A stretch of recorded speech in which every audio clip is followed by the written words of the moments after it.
Hello, this is Nala's gig. I wasn't planning to do a video tonight after watching the latest Doctor Who episode, Fugitive of the Judoon, but after watching this episode, I had to do it. If you haven't seen this episode yet, then stop this video, go watch it because there will be spoilers. There is no way in hell I can make this review a non-spoiler review because my opinion about this episode, so I'm not sure what it is really because it's a bit mixed at the moment, is cannot be done without spoilers. That being said, this episode, Fugitive of the Judoon, the fifth episode of the 12th season of the new Doctor Who, is co-written by Chris Chibnall and Vinay Patel.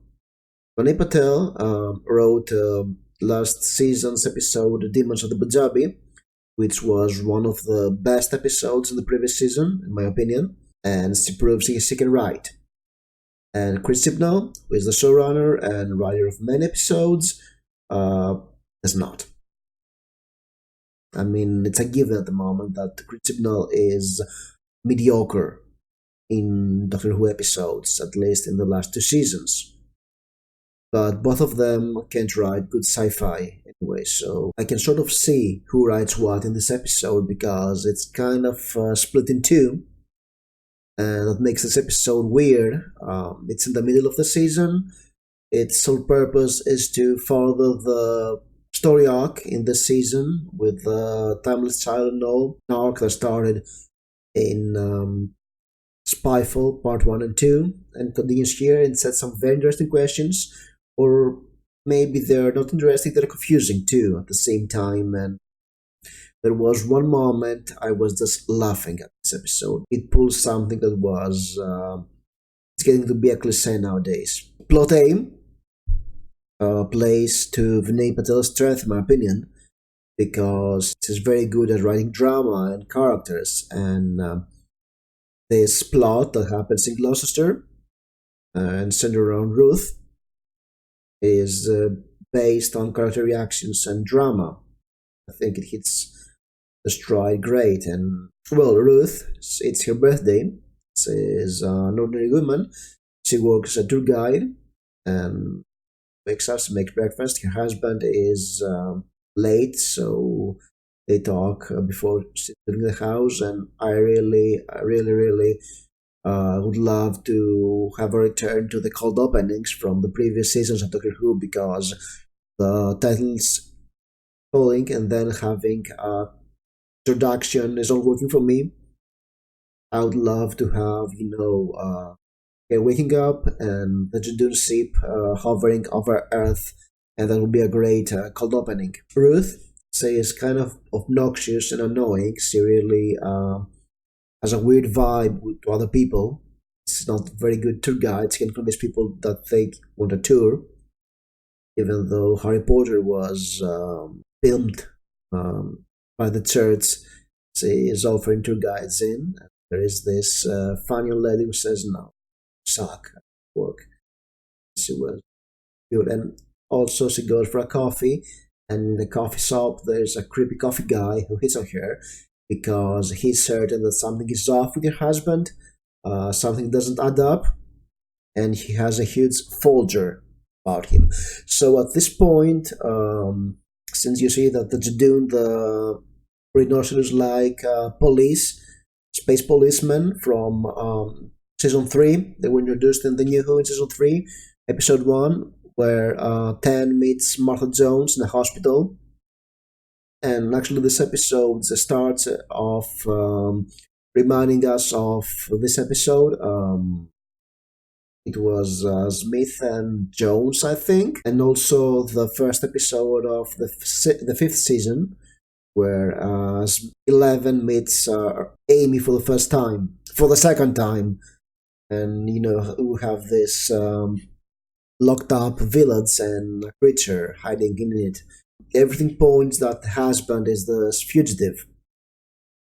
And we have the Judoon arrive, they kill the old lady. The doctor also arrives, he finds out that Judoon is on Gloucester. It is yet another exciting part where you have an awesome adventure instead of, somewhere in space and time.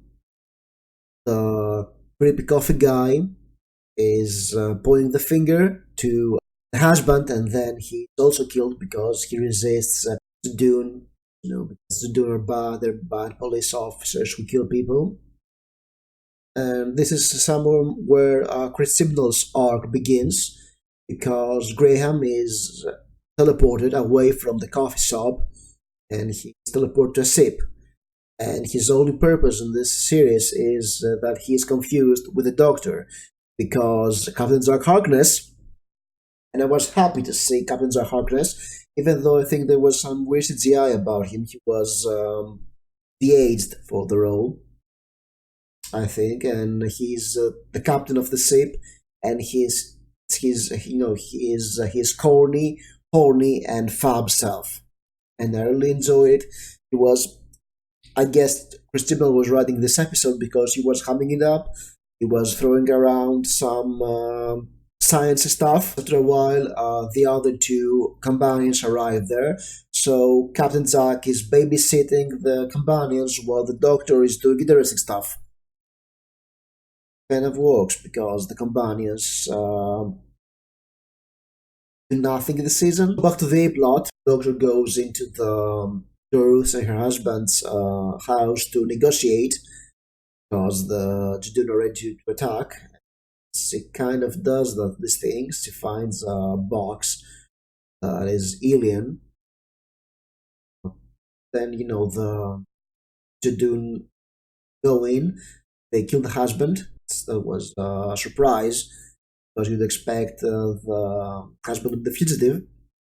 And Ruth and Doctor escape to the cathedral where they're cornered. Ruth suddenly snaps and attacks Judoon, and she does some, I don't know, should I say Venusian Aikido or something, to the Judoon and kicks her ass. And I was, at this point, I was laughing because, how do I call it? It's kind of getting old to have this. The female character kicking ass, and those who doesn't look the part. It's kind of get cliche at this point. See why many people complain. And all the while, the Doctor does nothing. It's just, he's just yapping. He's just yapping to the Judoon and tries to find a solution. So after they beat up the Judoon, and actually Ruth mutilates the Judoon, she cuts away her horn. Ruth and the Doctor escape to the lighthouse that she grew up in, and there the Doctor finds her TARDIS buried in the sun. And at the same time, Ruth is transforming, and she comes out and say, "Oh, I'm the Doctor." Yes, at this point I was confused. Was Ruth supposed to be a future Doctor or a past Doctor? And they both don't seem to realize which is which.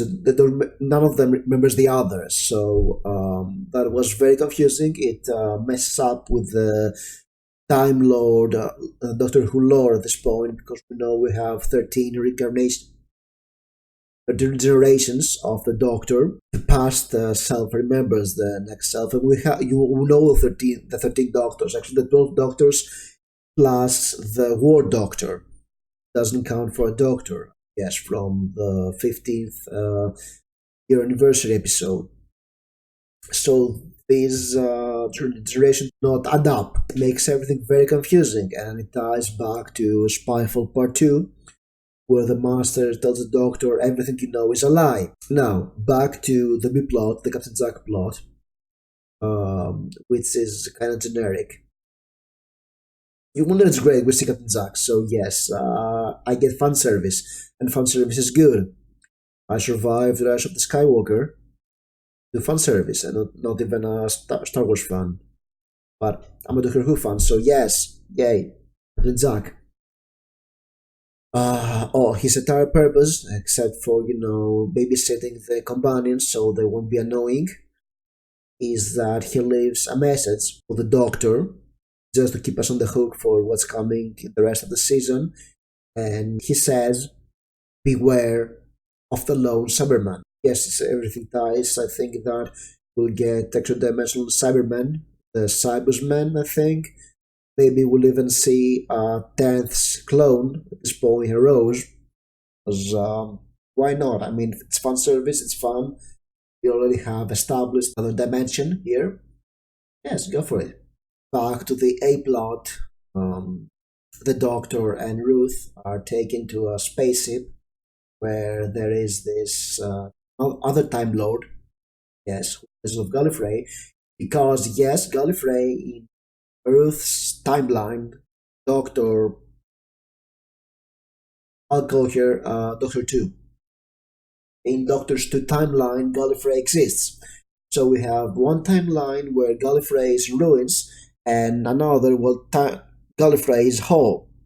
So that creates a question, and I believe they're going for Moffat style, timey-wimey, wibbly-wobbly stuff.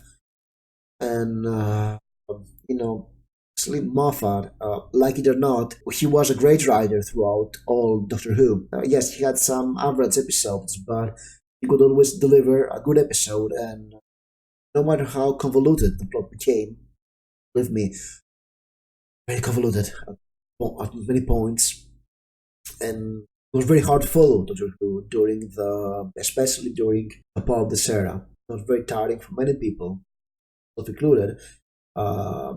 He could pull it off. Signal doesn't seem able to pull off a single episode at this point. So I'm not very enthused with this plot arc where it's going, because I mean it feels like it's already a mess. Too many retcons, I guess, to the Time lore. I really want to see where this episode goes. This episode was felt like Doctor Who, and it was actually quite interesting, even though there was no payoff. It kind of reminds me of the season 6 mystery of River Song and her origin. So we'll see where it goes. I know that the next episode is Earth. This season it's all the Earth bound. Once more, there are too many companions and too many characters in this season. The companions, Captain Jack, Master, Doctor 2. It's getting to be to follow. How do you feel about this Doctor Who episode? Do you like it or not? Do you want to continue with this series, or did you tap out at this point? I thought that this episode was competent. This is point. Hoping for a competent episode can be too much. So, leave your comments below. Thank you for watching. Good night.